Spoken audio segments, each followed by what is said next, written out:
রূপো ও চাঁদির জিনিস আমরা সকলেই কম বেশি ব্যবহার করে থাকি। তো এটা ব্যবহার করার পরে কিছুদিন পরে দেখা যায় কি অনেক কালো হয়ে গিয়েছে। সেটা আবার পরবর্তী টাইমে পরা যায় না। আমরা কি করি, স্বর্ণকারের দোকানে দিই যে সেটা পরিষ্কার করে দেওয়ার জন্য। আমি আজকে আপনাদের শর্টকাট টেকনিক শিখিয়ে দেবো। এই পদ্ধতিতে পরিষ্কার করলে খুব সুন্দরভাবে পরিষ্কার হয়। আমি একটি পাত্র নিয়েছি, তার মধ্যে দিয়ে দিলাম একটু জল আর দিয়ে দিব একটু গুঁড়ো সাবান।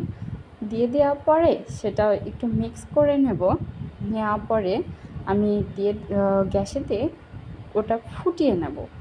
কয়েক মিনিট ফোটানোর পরে দেখা যাবে ময়লা অনেকটাই কেটে আসছে।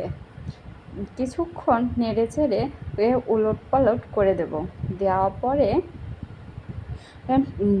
সেটা আমি রেখে দেব কিছুক্ষণের জন্য, ঠান্ডা হওয়ার জন্য। ঠান্ডা হয়ে গেলে আমি একটা ব্রাশের সাহায্যে কিছুক্ষণ ঘষে নেব।